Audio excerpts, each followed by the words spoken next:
ব্যথা করছে না? এখন করছে না, ব্যথা কমানোর ওষুধ দিয়েছে তো। আমি কি করবো বলুন না মিসেস মিত্র? আমার মেয়েটাকে উঠতে পারবে না। আমি কিছু বুঝতে পারছি, আমার মাথা কাজ করছে না। গাছতলায় থাকতে হয় সেও ভালো, ভেবে কি বাঁচা যায় বলুন তো? যাদেরকে নিয়ে বেঁচে থাকা সংসার, তারাই যদি এভাবে একের পর এক। মাসিমা, চেষ্টা তো আমরাও করছি, আপনারা এই বাড়িটা যাতে বিক্রি করে দিতে পারেন। হবে না, এই বাড়িটা ভূতের বাড়ি, কথা জানার পরেও কে বলুন তো নিজের জীবন বিপন্ন করে এ বাড়িতে থাকতে আসবে? কেউ আসবে না, কোনোদিন এ বাড়ি বিক্রি হবে না। আমাদেরকে এ বাড়ি ছেড়ে পালিয়ে যেতে হবে। আঁখি, তুমি ছায়ামূর্তি দেখে সেদিকে ছুটলে কেন? বাড়ির বড় কাউকে কেন ডাকলে না? আমি ওকে ধরতে গেছিলাম। বাড়ির বউ বেরিয়ে চলে গেল। হ্যাঁ, কোনো কাণ্ড কেন আছে এদের? হ্যাঁ, দেখলে দেখলে তোমার বউদের কাণ্ডটা দেখলে? হ্যাঁ দেখলে? সত্যি প্রিয়া, এত বড় পুজোটা ওরা তিন বউ মিলে যে এত সুন্দরভাবে উতরে দেবে এটা আমি ভাবতেই পারিনি। বাড়ির পুজো তো এতদিন স্বপ্নই ছিল। সত্যি বাবা, পুজোটা কিন্তু বৌমনিদের জন্যই সম্ভব হলো। হ্যাঁ, ওদের স্বপ্ন তো পূরণ হয়ে গেছে। আর তুই একদম কথা বলবি না, একদম কথা বলবি না। বিজয় দশমীর দিন বাড়ির বউরা বেরিয়ে চলে গেল। আচ্ছা বলতো, যাওয়াটা কি ঠিক হলো? হ্যাঁ, কেন? ওখানে কি এমন দরকারি কাজ আছে বলতো? কি কাজ আছে ওখানে? তুমি রাগ করছো কেন প্রিয়া? ওই বাচ্চা মেয়েটার অ্যাক্সিডেন্ট হয়েছে শুনে হাজারো, এর মধ্যেও তো ওরা বাড়িতে এসেছিল।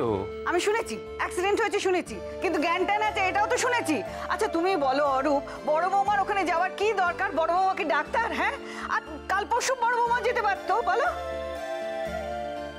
কি বলছো তুমি? শুনেও যাবে না? কি মুশকিল রে বাবা, তাই বলে দুজনকেই চলে যেতে হবে? বলি এখানে ওদের বেশি দরকার না ওখানে বেশি দরকার? এখানে রাজ্যের কাজ পড়ে রয়েছে। আচ্ছা তোমার তো হাঁটুতে ব্যথা, তুমি কাজ করতে পারবে না সেটা সবাই জানে।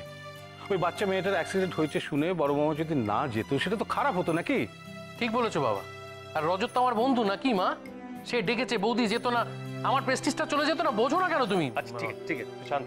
আর মা, বৌমনি তো অর্ধেক কাজ করে রেখেই গেছে, বাকিটা তো আমরা করে দিলাম, আর তো কোনো কাজ বাকি নেই। এরকম করছো কেন তুমি? প্লিজ মা, তুমি এভাবে টেনশন করো না। আমরা সবাই মিলে সারাটা পুজো এত ভালো কাটালাম, আর বিজয়া দশমীর দিন তুমি টেনশন করবে? ঠিকই তো।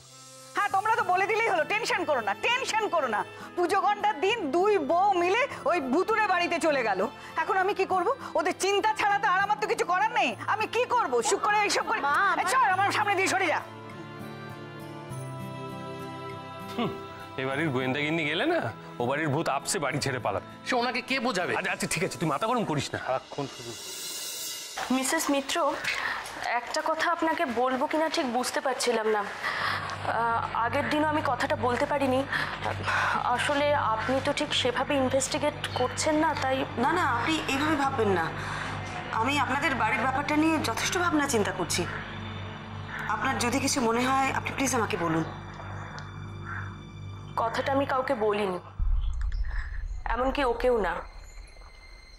ষষ্ঠীর দিন হঠাৎ আমার ঘুম ভেঙে যায়, আর তখনই আমি দেখতে পাই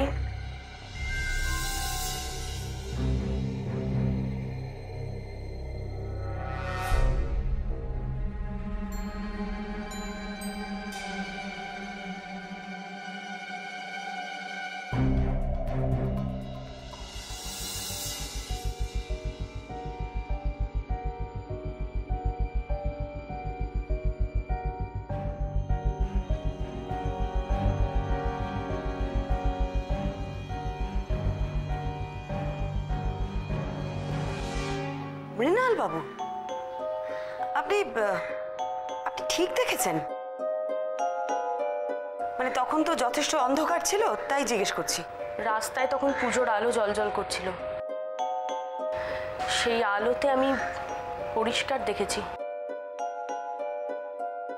বিশ্বাস করুন, কিন্তু কাকা বাবু কার হাতে ঠিক কি দিলেন সেটা না আমি বুঝতে। কি হচ্ছে বলুন তো মিসেস মিত্র আমাদের সঙ্গে? আমরা তো বাড়িটা ছেড়ে দেবই বলেছি, তারপরও কেন এরকম আমাদের সঙ্গে চলতেই থাকবে? কুটিটাও ভয় পুরো ছিটিয়ে গেছে, আমার কোনো মাথায় কাজ করছে না। আচ্ছা, ওই দিলীপ বাবু আর কিছু জানাননি না? না, ওনার আর কোনো ইন্টারেস্টই নেই। দিদিভাই বলছে যে দেরি হয়ে যাচ্ছে, বাড়ি যেতে হবে, অনেক কাজ আছে। হ্যাঁ, আমরা আজ এগোই, বুঝলেন? একবার আঁখির সাথে দেখা করে গেলে ভালো হতো।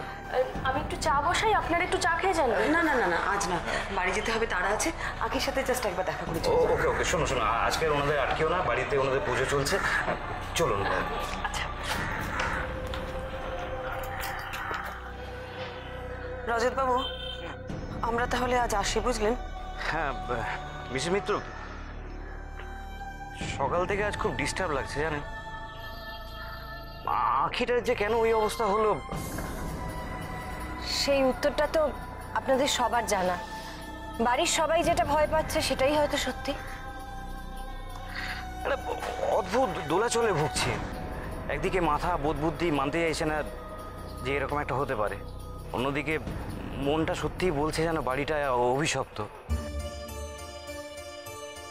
সত্যি বলতে কি, নিজের অক্ষমতায় খুব রাগ হচ্ছে। রজত বাবু, আপনি তো চেষ্টার কোনো ত্রুটি রাখছেন না। তাহলেও চলে যেতে হবে এই পূর্বপুরুষের ভিটে ছেড়ে। যেন মাঝে মধ্যে মনে হচ্ছে যে এইসব কোনো ভূতের কাণ্ড নয়, কেউ ইচ্ছে করে করছে আমাদের সঙ্গে এইসব, আমাদের ক্ষতি করতে চাইছে।